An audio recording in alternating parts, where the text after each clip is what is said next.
भारत में कांग्रेस पार्टी के पूर्व अध्यक्ष राहुल गांधी ने कहा है कि अदानी और प्रधानमंत्री नरेंद्र मोदी एक हैं। देश का पूरा धन एक ही व्यक्ति को जा रहा है। हम अदानी को लेकर सवाल पूछते रहेंगे और जब तक इसकी सच्चाई नहीं निकलेगी तब तक सवाल पूछते रहेंगे। राहुल गांधी नवा रायपुर में कांग्रेस पार्टी के 85वें अधिवेशन के तीसरे और अंतिम दिन कांग्रेस कार्यकर्ताओं को संबोधित कर रहे थे। उन्होंने कहा कि 4 महीने की भारत जोड़ो यात्रा से बहुत कुछ सीखने को मिला। राहुल गांधी ने कहा कि भारत जोड़ो यात्रा के दौरान जब लोगों से मिलता था तो लोगों से हाथ पकड़ते गले मिलते ही उनका दुख मैं समझ जाता था। मेरे बिना कुछ कहे वो मेरा कहाँ समझ जाते थे।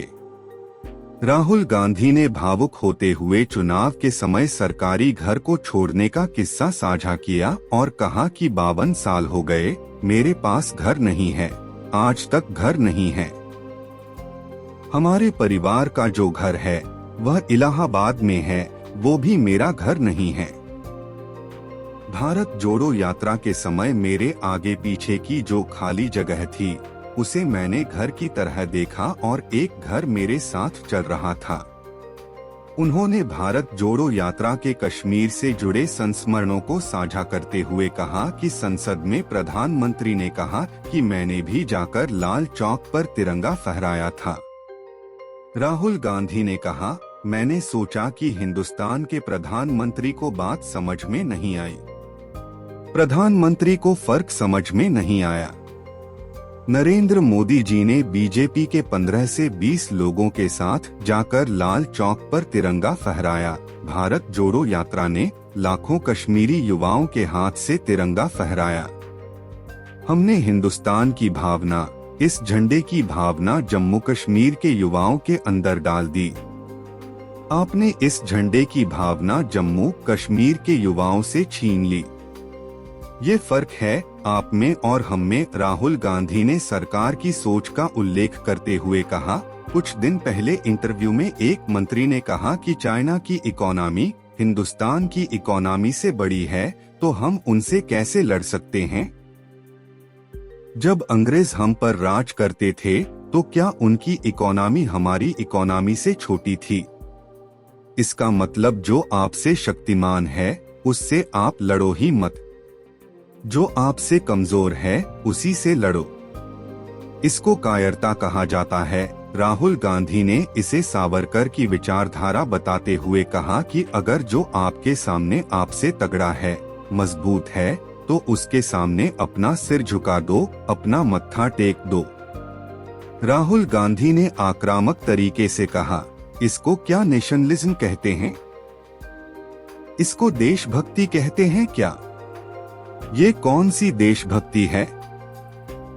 जो आपसे कमजोर है उसे मारो और आपसे मजबूत है उसके सामने आप झुक जाओ। राहुल गांधी ने महात्मा गांधी के सत्याग्रह का उल्लेख करते हुए कहा, महात्मा गांधी सत्याग्रह की बात करते थे। सत्याग्रह का मतलब सत्य के रास्ते को कभी मत छोड़ो। इनके लिए एक नया शब्द है, आरएसएस बीजेपी वालों के लिए। हम हैं सत्याग्रही, वो हैं सत्याग्रही।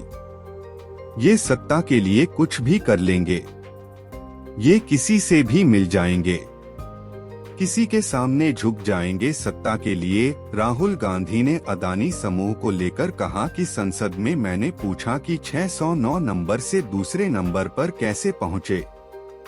मैंने नरेंद्र मोदी जी से पूछा कि आपका अदानी जी से रिश्ता क्या है।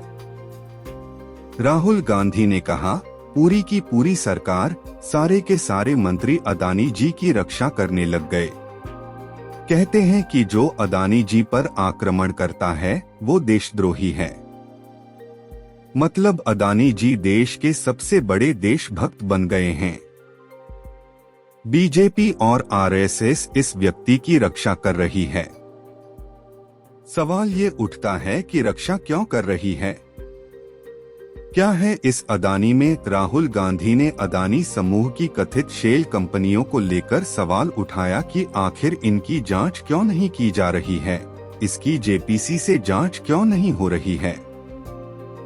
राहुल गांधी ने कहा कि नरेंद्र मोदी कह सकते थे कि अदानी से कोई रिश्ता नहीं है, मगर रिश्ता है। राहुल गांधी ने कहा, अदानी जी और मोदी जी एक हैं और देश का पूरा धन एक व्यक्ति के हाथ में जा रहा है। Airport, ports, defence, infrastructure, agriculture, storage, Himachal Pradesh में सेब, कश्मीर में सेब, पूरा धन एक व्यक्ति के हाथ में जा रहा है। राहुल गांधी ने कहा कि आजादी की लड़ाई भी ईस्ट इंडिया कंपनी के खिलाफ हुई थी, वो भी एक कंपनी थी। उस कंपनी ने भी हिंदुस्तान का सारा धन, सारा इंफ्रास्ट्रक्चर, पोर्ट्स, सारा का सारा उठा लिया था। इतिहास दोहराया जा रहा है। ये देश के खिलाफ काम हो रहा है और देश के खिलाफ काम होगा तो कांग्रेस पार्टी खड़ी हो जाएगी, लड़ जाएगी।